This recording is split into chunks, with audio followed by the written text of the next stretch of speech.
Okay, good morning, everyone. Happy Friday. Happy May 1st. In fact, wow, off to a whole new month.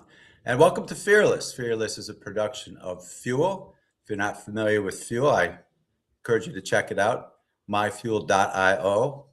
And where we've got a faculty of phenomenal people, Hall of Fame speakers. Mission is to bring applied learning, accelerated learning to you. So you're not just learning from memory, but you're learning from mastery by actually applying it. So some great courses. I've got 3 of those courses. Encourage you to check those out. One's called Beyond Doubt, Moving Beyond Fear and Doubt. And another one's called Creative Problem Solving. We all have problems to solve. What can we do to solve those problems with more creativity? And then one on leading with wisdom, deep, sagacious wisdom, if you will. So check those courses out. You can also check out my AI bot, which means I now have a bot that's loaded with 40 years of my work, hundreds of articles, hundreds of interviews, 20 books, and you can interact 24/7 with my AI bot, asking for coaching, asking for questions and direction and guidance. So it's a phenomenal application, and again, it's available 24/7, and pretty soon it's going to be able to speak to you in multiple languages. So take a look at that. I'm also developing a mastery lab where you can role play with my bot and really learn to apply the lessons and the tools that I teach. So today's episode is my journey through fear. My journey through fear, because I'll tell you something. I can't imagine being where I am right now if I let fear get in my way. I'm sitting in Miami Beach, living on Palm Beach, excuse me.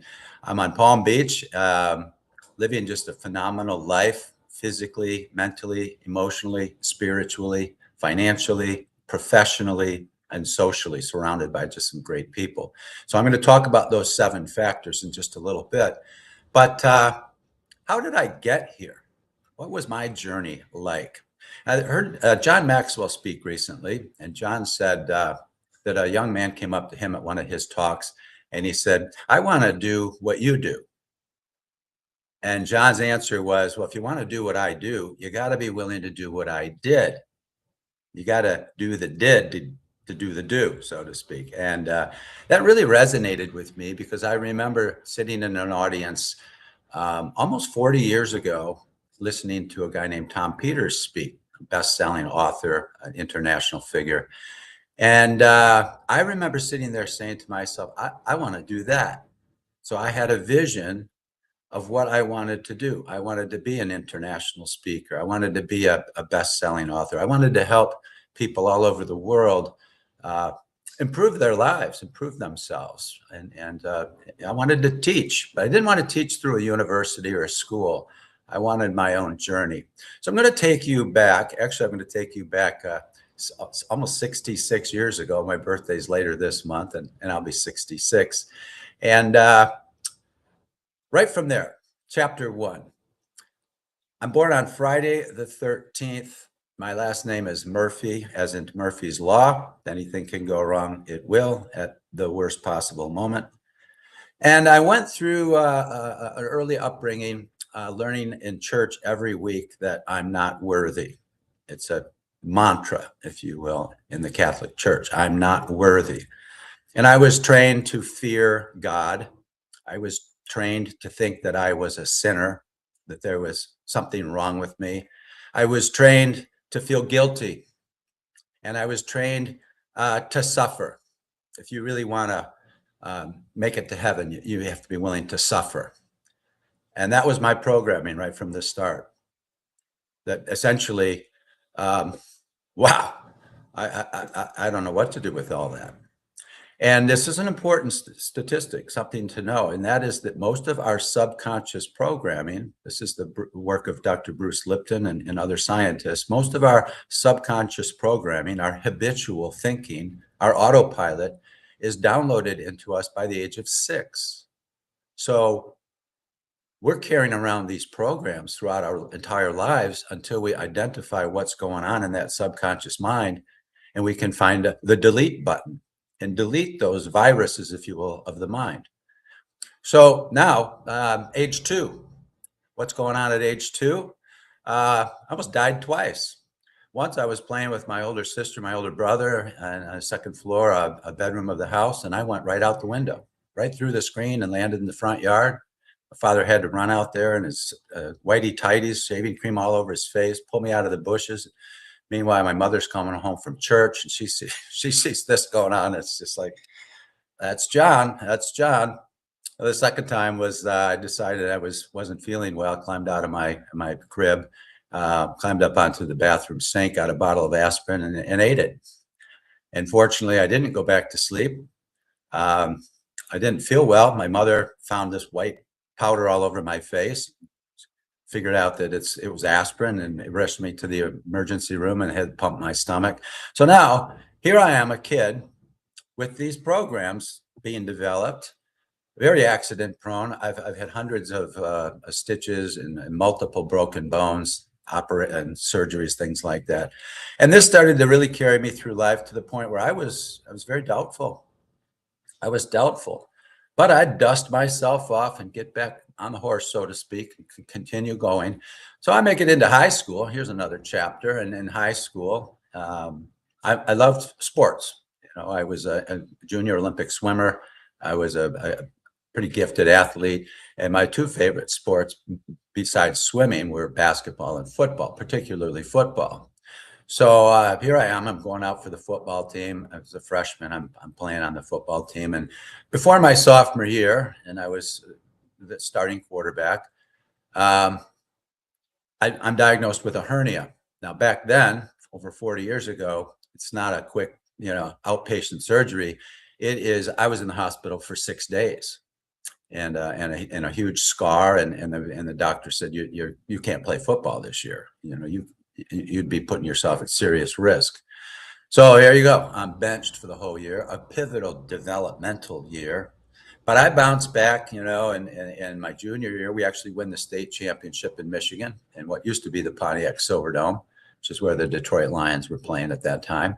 And I'm elected captain for my senior year. And guess what? I'm an entrepreneur. I'm running businesses. I've got a lawn crew business going on. And I'm out there, and I run my foot through a lawnmower, and just huge mess. So now I'm back in the emergency room. I'm in the hospital for a week, 10 hours, multiple surgeries. And the doctor tells me, that's it. You're never playing football again. Matter of fact, you'll be lucky to walk without limping for the rest of your life. Now, you can just imagine the devastation of that news. Here's my dream. And it's shattered. It's shattered. Now, here's the point, and this is an important takeaway. Did I choose to believe the doctor who said that? Because if I did, I wouldn't have been playing at Notre Dame 2 years later, earning my letter as a walk-on. He said I'd be lucky to walk, and I walk on the Notre Dame football team. That took a little courage. It was one of the scariest moments in my life, honestly. I was encouraged, actually, by Rusty Lish, who was the starting quarterback right after Joe Montana. And he said, you belong on this team, because we were just out throwing the football one day, and he's like, what? Why aren't you on the team? And I explained the foot situation. He goes, I'm going to get you an interview with Dan Devine, the head coach. We're gonna get you on this team. And I think it was out of 25, 30 people who tried out, myself and one other guy made the team. And what was kind of cool about this, I was never a starter at Notre Dame, but every week myself and another quarterback, Jimmy O'Hara, played the opposing quarterbacks for that week. So I'm playing Jim Kelly, Hall of Fame football player with the Buffalo Bills after his playing the University of Miami. I'm playing Dan Marino, who was at University of Pitt when we were playing Pitt. Went on to have a great Hall of Fame career with the Miami Dolphins. I'm actually playing these guys against our starting defense, and just having a great time, actually. And so, I made my contribution. I earned my letter, and it taught me something very important, and that is that we have to pay attention to who we pay attention to, because not everybody's given us the best advice in the world. It's not out of malintent. The surgeon who was telling me game over thought so. He wasn't, making that up. He believed that, and he's the guy that put my foot back together again. And I'll tell you something else. And I gave a talk actually at Notre Dame on this some time ago, a speech, and it was how one book, one chapter, and one man changed my life forever. Because while I was in the hospital, my grandfather, my mother's father, bought me a book and sent it. And I didn't really like reading books at that time, but what else was I going to do in the hospital at this time? There's no YouTube, there's no Google, there's no, cell phones. It's like you're sitting there. If anything, you turn on a TV and you have 3 channels, and none of them are very much fun. I'm not going to watch soap operas while I'm sitting there or whatever. So I started flipping through this book, and the book was by Clifford, Frank Gifford. And one of the chapters was on Rocky Bleier. Rocky Bleier went on to win 4 Super Bowls with the Pittsburgh Steelers. But before that, and after graduating from Notre Dame, he was in Vietnam in the war, and had his foot blown apart, and shrapnel, and gun fire in his hamstring. He was damn near dead, actually. And multiple surgeries, and the doctors are like, your football career is over. Forget about it. And Rocky said, no, I don't believe that. I believed something different. So this is mindset. This is mindset. You make up your mind to do something and you're all in.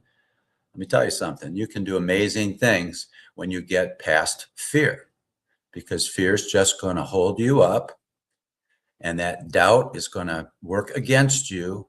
And then one day you live with serious regret. Like, man, I should have, I could have, I would have. That's just no way to live. If you ask me, life isn't true life if you're living in fear. So we've got to get beyond that. And again, going back to my early programming as a child, I was trained to be afraid, and as most of us are.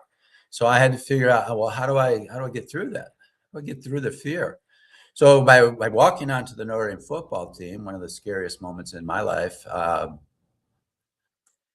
I proved something to myself that, you know what, I can do mind over matter. So the one book was by Frank Gifford on courage. The one chapter was about Rocky Bleier. If he can do this, maybe I can too. But the one man, people were surprised when I said this. They thought it'd be Rocky Bleier, and actually it was no. It was my grandfather. My grandfather. Why? Because he gave me the book. And a gift can be that simple to somebody. You give somebody a link to this podcast. You give a book to somebody. You give something that's going to help them improve their lives, accelerate their performance, which is what Fuel is all about. And it can be game-changing, life-changing. In my case, it certainly was, because I'm not sure, maybe I would have believed the surgeon if I hadn't read that chapter about Rocky Bleier.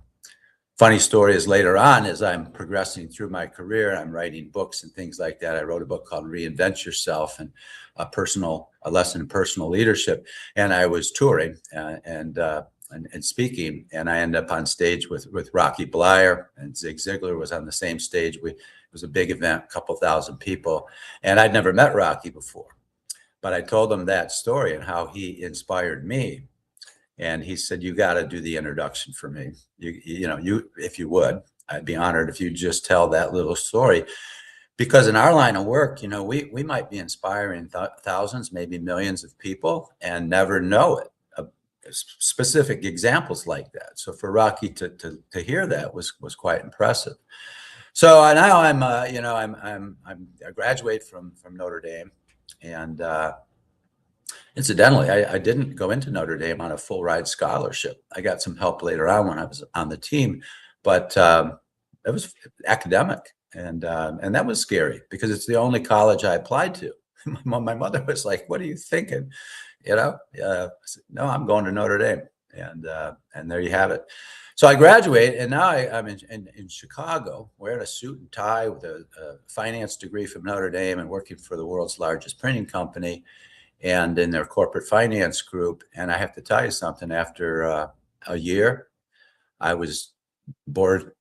I was miserable. I was so bored. I started doubting myself again, that wow, I picked the wrong major. I don't even like this. I'm an entrepreneur. What am I doing wearing a suit and tie and sitting in a corporate headquarters and crunching numbers? Why did I sign up for that? So after a couple of years with this company, I decided, took some courage to say, you know what, I'm going to start all over again. I'm not going to do this anymore. I'm going to change careers, change jobs, change specialties from finance to get into employee relations and human resources, more people stuff, and changed cities, changed industries, changed states, and threw in a marriage just to go along with it. So major change when I was 26 years old. Or no, excuse me, I was 22 years old. And now I'm basically reinventing myself, starting all over again in a sense. And well, that worked out for 2 years, and then the company was purchased, acquired by a big French international, and then I was actually promoted to the head of human resources.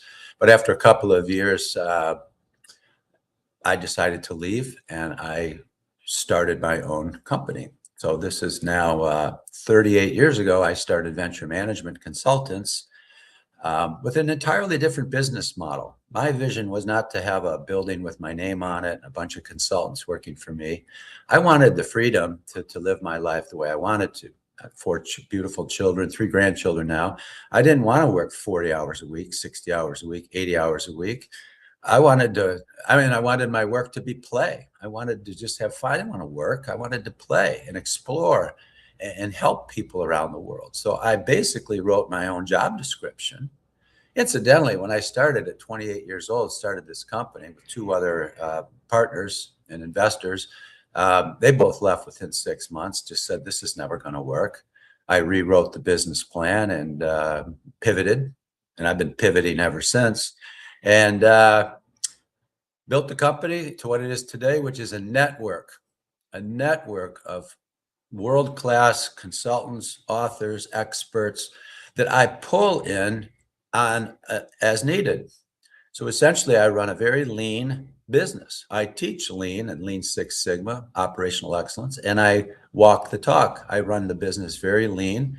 It starts with the client and the client's needs, the client's interests. What is it the client wants? And then I pull in the resources to deliver. And because we do that so well, I don't make sales calls. I haven't made a sales call in over 30 years because people call me. Another paradigm shift. I didn't like making sales calls. And so instead of me calling, cold calling, me calling customers, I'm thinking, how do I flip that on its head and get them to call me? Because selling at 28, 29, 30 years old wasn't working. And my partners were looking like they were right. This is just not going to work.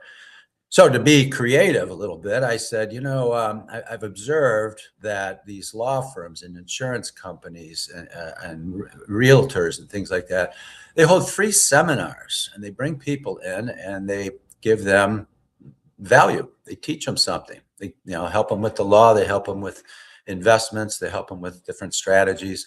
Why don't I do that? Why don't I offer a workshop, bring people in and teach team building? And teach leadership and strategy and teach operational excellence. Why don't I do that? And they'll come in, and if I'm any good, maybe they'll hire me to come on site and educate their people. And that is exactly what happened. My very first workshop, I got 2 clients out of it. One was a bank that said, do you need any money? We can loan you some money. Took their whole executive team, the president, CEO, and the executive team through a 2-day workshop. And the other company, which went on to win Michigan Manufacturer of the Year 3 years in a row, brought me in and to teach what I was teaching. And it just took off from there. So it went from a local little seminar workshop to statewide, doing it over in Detroit, other parts of Michigan, to regional, Chicago, Indianapolis, Cleveland, places like that, Midwest, to national. And this workshop attracted people from the government, from the CIA, the Navy, multiple, multi-international billion-dollar corporations. And for the last 30 8 years, that's what I've been doing, getting out and teaching in places like Argentina, Brazil, China. That's just the A, B, and C. And doing Kaizen events, rapid improvement events, teaching Six Sigma and Lean, and just traveling the world, different cultures, different languages, taking my children and my wife at the time with me all over the country. And well, how did I get there? And like John Maxwell said, if you want to do what I do, you got to do what I did. And the did part means you've got to have courage. You've got to really have a strong vision that's compelling, a strong belief that you can get there. You might have to take some side roads from time to time. You have to pivot, which of course makes it exciting. It makes it exciting. And every time we fall down, every time we make a mistake, and I've made many, we learn and we grow wiser. Take books, for example. I never really imagined initially that I was going to write 20 books. But when I saw Tom Peters speak that day, and he had a best-selling book out called In Search of Excellence, I said, if I'm really going to make it big as a consultant, I guess I have to write a book. That's what people told me. So I read a book about how to write a book. There again, this is before the internet. This is before all of the gadgets, AI, things like that we have now. It's before all of that. Read a book about how to write a book, applied it. It's another huge takeaway. You can't just think it. You got to do it. You got to do the did, to quote John. So now I write a book, and then I get advised, you should write an allegory. What's an allegory? And it's a story. It's like a novel where you're teaching how to pull a team together, how to change a corporate culture through characters. So it can be very relatable. So I write Agent of Change, Leading a Cultural Revolution. It picks up endorsements from billionaires, Ambassador to Italy, best-selling authors, Ken Blanchard, One Minute Manager, athletes, professional athletes, military generals, a couple of military generals. This book gets a lot of attention, and it's the first allegory I ever wrote. And then a university professor, a friend of mine, says to me, you got to write the sequel to that, John. I mean, you set up perfectly for a sequel. I'm like, it is?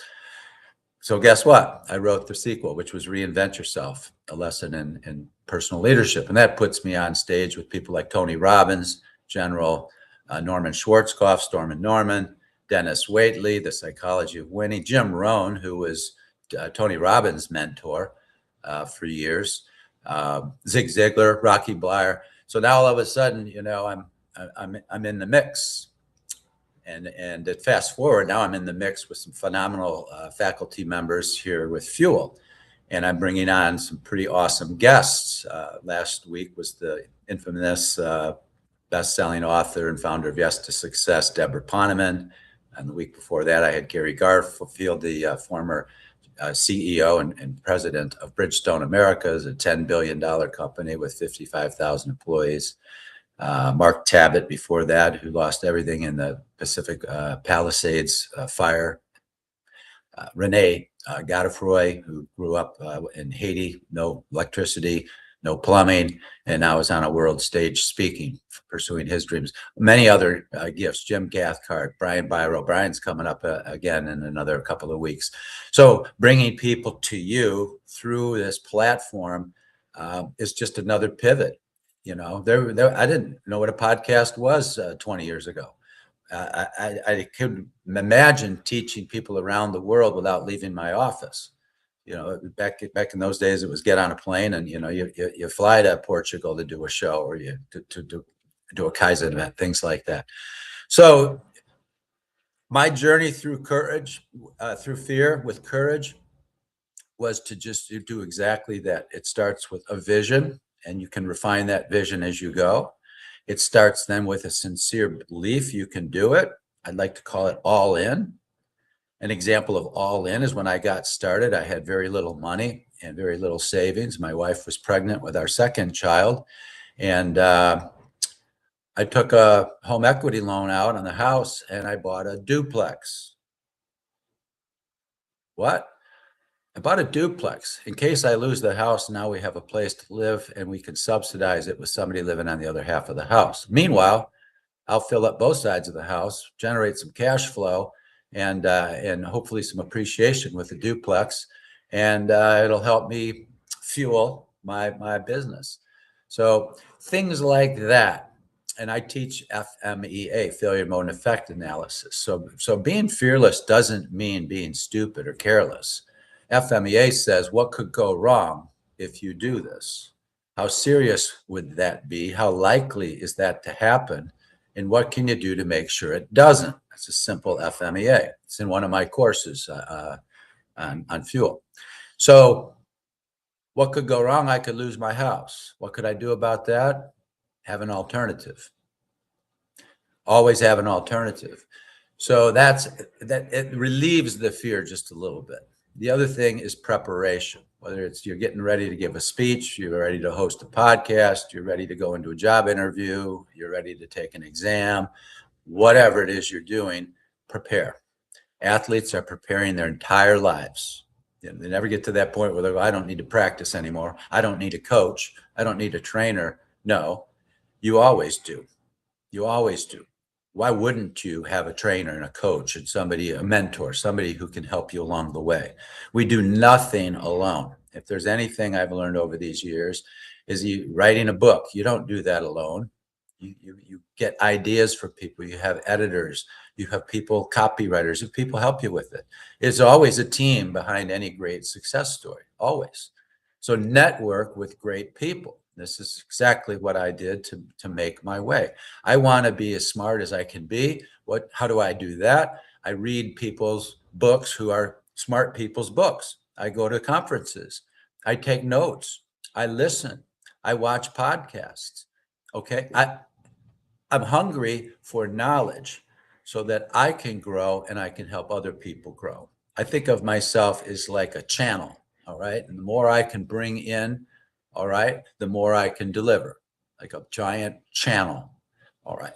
And that's exactly what I encourage everyone to do is you've got gifts, you've got abilities, you can develop the skills, and you can use those skills in a variety of different ways. So even though I'm no longer in the financial services or financial business with a finance degree, I'm using that knowledge and those skills to do my own financial work and work with financial people in an intelligent way. These other skills we have, we can put together into a nice package and bring value to the market, which brings value to us. So now what? Well, here I am on Fuel with some courses available to the world with an AI bot that now is going to help me reach more people. And I want to summarize everything with this. 7 factors to pay attention to. And the exercise I encourage people to do is with these 7 factors is a visualization exercise. Okay. Aristotle once said the soul never sees without a picture. The soul never sees without a picture. So what is it you see that's innate in you? And in my case, those 7 factors, the first one, and not in any particular order, is physical. What do you see, not right now, but 5 years out, physically for yourself? What do you see? Make it very clear.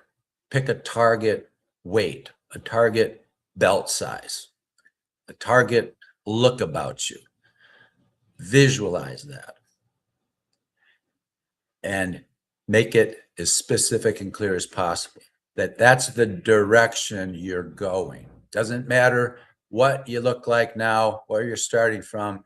If your vision is on the current state, then you're unlikely to change. You've got to have a clear picture of the direction you're going. So now you get on a treadmill, you take a walk, you go swimming in a pool, whatever it is you're doing. You're not telling yourself, I'm fat, I'm getting old, I'm losing it. No, you're on your way to the picture you've painted. You're on your way to that picture. The next one's mentally. Mentally, what are you doing 5 years from now? How sharp are you? How smart are you? How emotionally intelligent are you? How aware are you? And this ties into the third one, emotionally. How do you feel? So what's your picture? In my case, my picture was I want to offer brilliant advice to the world. So what can I do daily to move in that direction? Well, I can read. I can pay attention to who I pay attention to. And so instead of paying attention to complainers and whiners and commiserators and negativity, I don't even watch the news. I haven't watched the news in years unless there's some major thing happening like a hurricane here in Florida or something. But I pay attention to really bright people. And it's like a sponge. Emotionally, how do you feel 5 years from now? What do you feel like?